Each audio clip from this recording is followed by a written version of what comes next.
that's true. Naked Palpatine. Oh, you pick that one. Fresh out of the clone tank, nude Palpatine is my Well, that's the first thing I think of when you say Dark Empire Palpatine.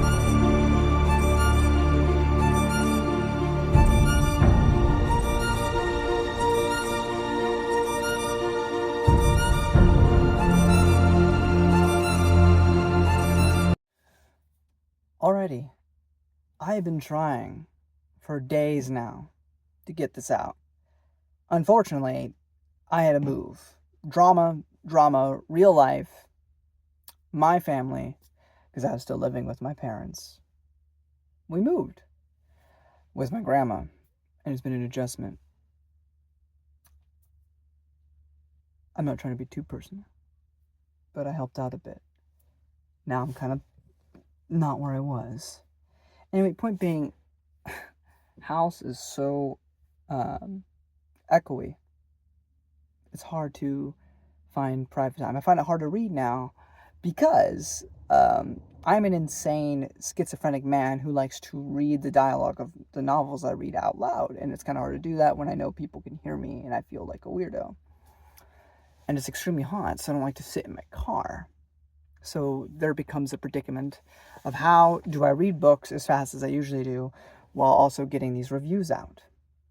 Now this one in particular, I wanted to get ahead of time.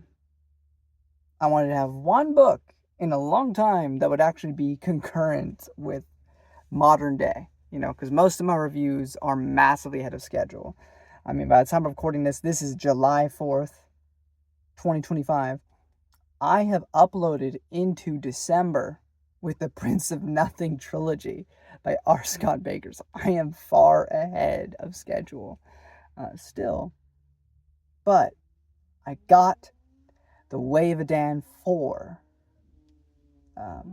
While Darkness Gathers by Phillips Chase. Somebody's running on a bike being funny, so if you hear noises. All that to say, I want to talk about Phillips Chase's book, and I also I'm not going to do an individual video going through this again, but I want to give a big shout out to Phillips Chase because he, again, out of the kindness of his heart, I haven't gotten it yet, but he said he's going to send me a copy of this new book, which I appreciate very much. And I know he'll watch this completion, so I'm just very grateful. I am just a dude on the internet saying my piece. Not that it really matters, but there you go. All that to say, I really enjoyed this book. To get away from real life for a second. It was such a comforting experience to be back in this world, which I didn't think I'd say. Because it wasn't a terrible world or anything. It just, the way this book goes about it, it feels like coming home to a certain extent. And pretty much everyone we follow, to the largest extent, are all new characters. And yet, I warmed up to them almost immediately. And when you have the returning characters there, perfectly as you remember them, a bit older, a bit wiser, but still as you remember them. So that's all beautiful and good. And, Return to Edan ended pretty perfectly, I found. I mean, like, where do you continue off from there? It left some stuff to be open. He left some stuff to be open there, for sure. Guy's having the time of his life. But he left some stuff open, so we saw where this went, and I think it was done wonderfully. I don't think this is necessarily narratively as strong as...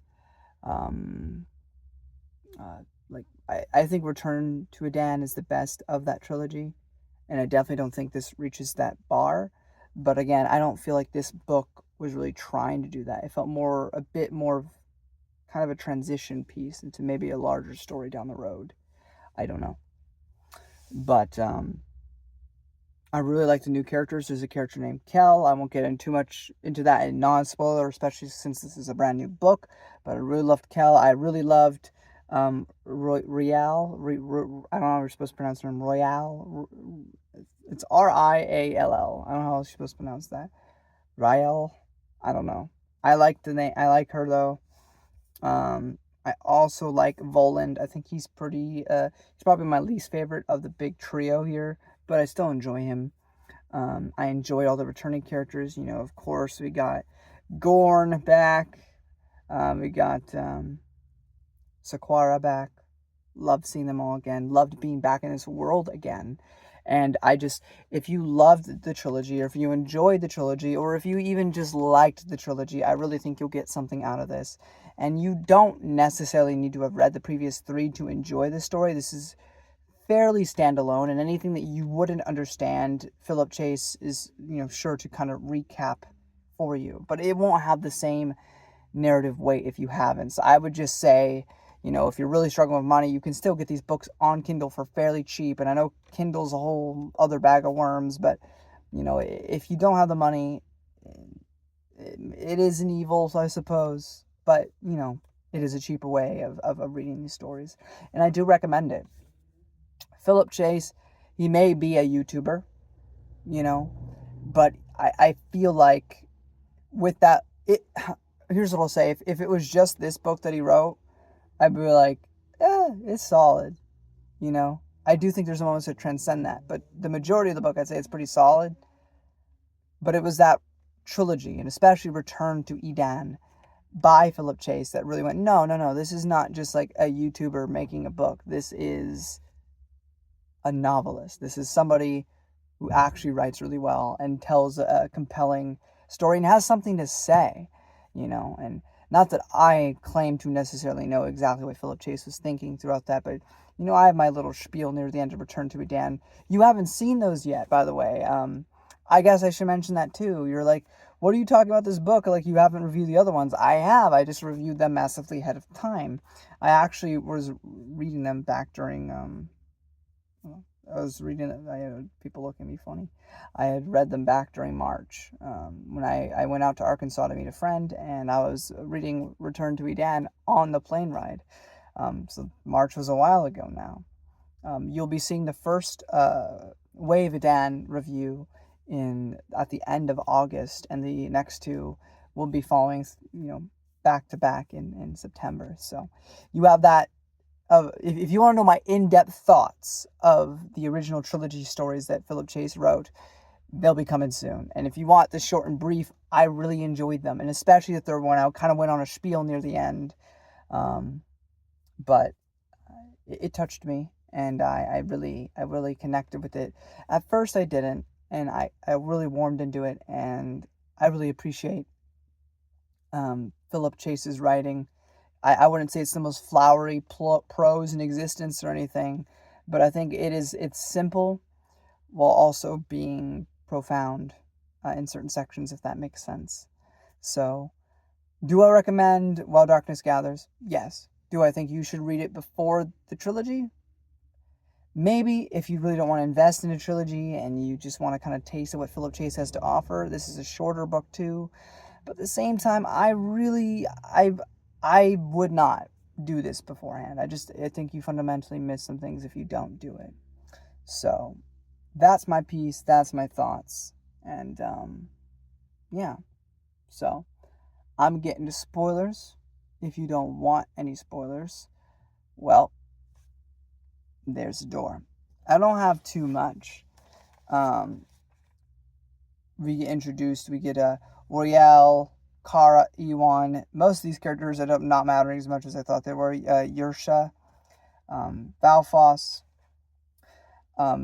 What's interesting now in this period of time in the Edan universe, mostly everyone, minus the Alarsh, worship Edan. So, in a way, Bledla got his wish from the previous trilogy, but vastly differently from what he imagined. We get introduced to Kel, who is a Thaug, and we'll get more into that later.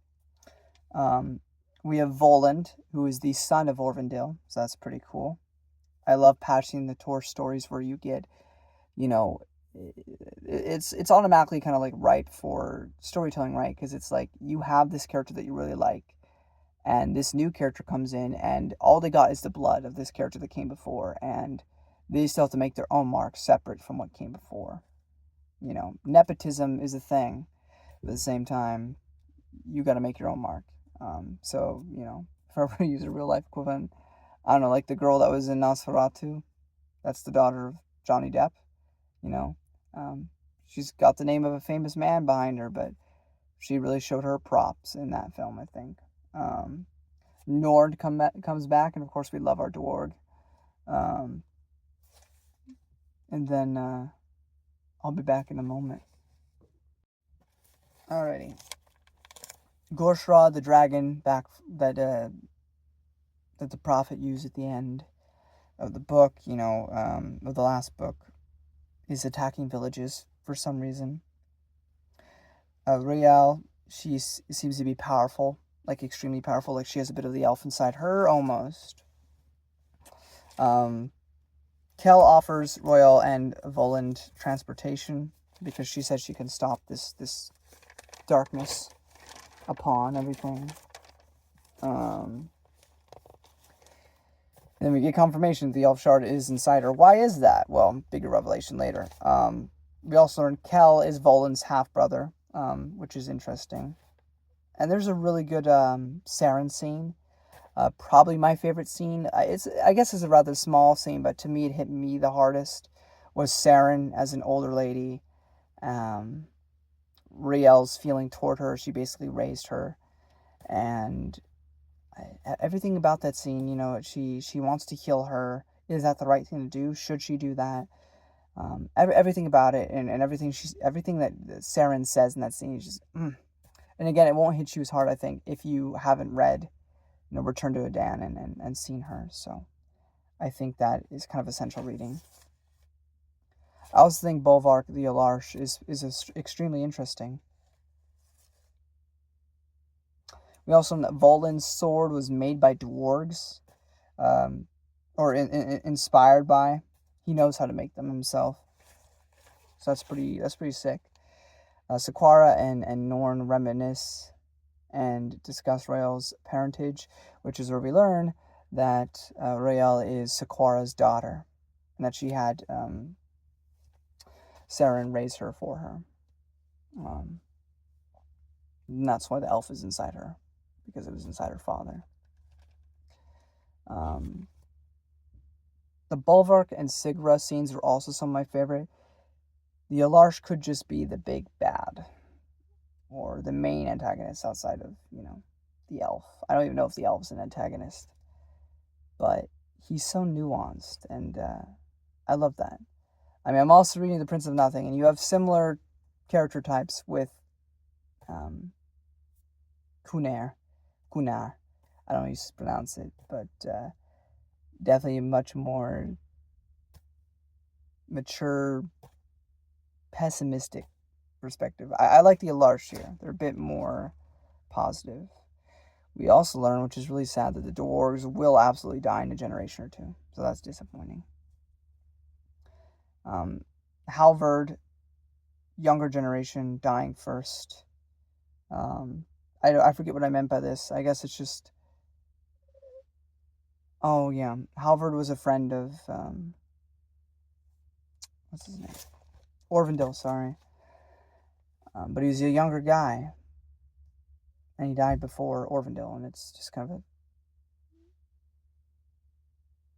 Oh, hold on a second. Keep having interruptions. Alrighty. Third time's the charm. Also, the lighting's gotten worse. Oh boy! Having a good old time, aren't we?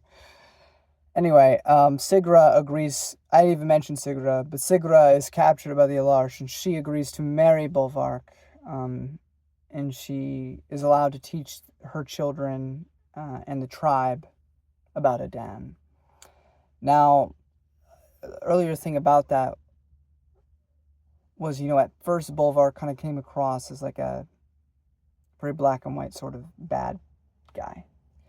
But you quickly realize he's a very wise leader, and he's dealing with a lot. And the marriage is more for survival than anything. He knows he won't win in the end, ultimately. He wants peace. He wants unity with these two people, so he figures if he marries this girl that he stole, by the way, but if he marries this girl, then there could be peace. Long-lasting peace. And after having that all explained to Sigra, she agrees to do so. Unar, who's the son of Bolvark, is exiled because he tries to rape Sigra. Royal has this talk with the dragon. It's not as epic as when her father did it, but the dragon promises to aid against the Alarsh. There's also another small moment that to me stuck out really well. Queen Osinia, when she learns of Kel's origins, she's so accepting of Kel. I mean, that's not her kid, and it's a child from another woman, and she'd have every right to be a little bit annoyed about that, but instead she embraces him. She gives a subtle warning like, maybe you could come back sometime, because you're not staying, because you're not going to rule, because my kids are going to rule. She makes that clear distinction. He says it'd be an honor, very much trying to make it be like, yeah, I have no intention of ever taking the throne. All yours. Or all to your kids. And it was just a nice moment of acceptance, just openly. And no caveats. I mean, I guess outside of having the throne. It was nice. And this is where we rapidly jump into Return to Edan style storytelling. We're getting near the end of the book now. And Unar returns, disobeying his exile. He's quite upset at everything. Sigra's willing to make peace. She wants peace between these two peoples. Unar takes that away by killing her. Of course, her parents are going to want vengeance. And now the Alarsh must defend themselves. They can't even defend the action. They know it is wrong, but now it's time for war. Royale is getting, super elf stuff's happening. So Cal stabs her in the head, which I was like, what? But she's fine. Sequara does her magic. She makes the elf leave her daughter. In the process of all of this, Sequara dies. Hopefully be reunited with her love. We don't really know. But we end the story with Kel and with Royale and with Voland as kind of our new trio of characters, and I would love to see more of them and what else is in store for them. Hopefully nothing as tragic as what has come before. And as I say that about Sequara, I mean, I can't think of a better way for her to go out. I wouldn't want her to lose, because she didn't lose in this moment. She succeeded in everything she planned on doing. But she was also selfless and thought about other people, which she always kind of did. I mean, her falling in love was a bit out of the norm for her, right? I mean, she always kind of put duty first to an extent. I think it works really well. And yeah, I guess those are my thoughts. Another seal of approval from me. Another banger from Philip Chase. And I'm not just saying that because he's sending me a book. Or, I do generally enjoy it. And I think you will too. So hopefully you will check out this book. And if you're watching this day after 4th of July or on July, whenever I upload this, hope you had a good 4th of July. I won't get into real life things. It'll be often hard to celebrate this holiday in spite of life and certain things. But I think it's also good to remember the potential, if nothing else, that this country, if you live in America, anyway, can certainly offer. And there's hope in that, as there is hope in this book, and hope in the Way of Edan trilogy. Just making poetic crap, like I know what I'm. Hug a loved one, and read more. People, I have often even said reading is a way to escape reality. And while that may also be true, it also sheds light on reality. And I definitely think Return to Edan did that way more than this book did. But, to be more empathetic people, we have to keep reading and reading and reading. And there's other ways to do that, through filmmaking or through video games or, art, the medium. Telling stories is how we express ourselves to other people. And I think it's vital that we do so. If we want peace, then, like Peter Capaldi says in Doctor Who Season 9, the Zygon Inversion episode, the only way anybody is going to live in peace is if they're prepared to forgive, and the only way to get through wars and strife and conflict is to talk at the end of the day. How much bloodshed until everybody does what they're always going to have to do from the very beginning: sit down and talk. And whatever conclusions you draw from what I just said, I leave to you. You interpret that however you wish to. I appreciate you all who watch, from Philip Chase himself to all the subscribers I've made over the years. You don't have to listen to some guy in his car talk about gibberish for however long this video tends to be. But some of you do. Some of you actually watch all the way through. And hey, I can't offer much more than my jibber jabber, but I appreciate you taking the time to sit down and listen to me spiel. And I appreciate being able to share my thoughts and stories. I mean, I will never be as creative or as brilliant as Philip Chase can be in terms of writing. I'm not a writer, and I'll never be a writer. I really enjoy reading stories. I really enjoy dissecting stories. I really enjoy analyzing stories. I will never be the one making said story. I've told other people, I would love to be an actor. Will I ever be? I don't know. It's a really hard medium to get into. I don't care about the fame. I don't care about the money. I want to just generally be really good at something and to have some creator, director, writer go, you. I want to use you to fulfill my vision. And I mean, what kind of, in human standards, what kind of greater honor is that than to be, hey, out of all the people we could have picked, we chose you to fulfill something, whether it be at some office job and you're the highest manager, or you're at a restaurant and you're the lead person, it just, whatever it is, out of everyone, you were the one chosen to do this. They want, just the idea to be able to fulfill somebody else's vision, to help that become reality is cool. I can't really do that with books. You could be an editor, right? That's not the same thing. All that to say, I love stories, and I love talking to you guys, and I appreciate you all.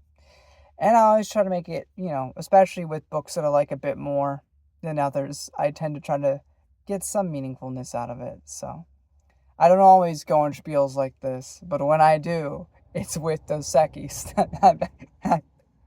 I'm done. I'm gonna go, but I appreciate you all. Love you all. Thank you, Philip Chase, for watching, because I know you probably will. And everybody, hope you have a glorious day, evening, night, whenever you may be watching us. Stay safe, live long and prosper.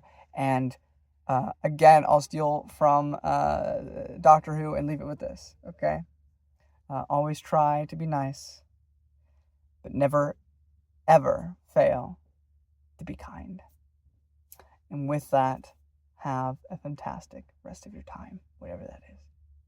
And I'll see you when we discuss whatever I have uploaded for next week. Until then, bye-bye.